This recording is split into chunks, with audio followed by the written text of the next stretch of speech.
లోకం ఒక మాయని తెలుసుకున్నాను. ఏది నా సొంతం కాదనుకున్నాను.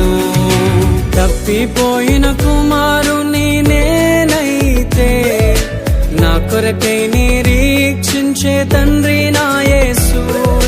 తప్పిపోయిన కుమారుని నేనైతే నా కొరకై నిరీక్షించే తండ్రి నా యేసు.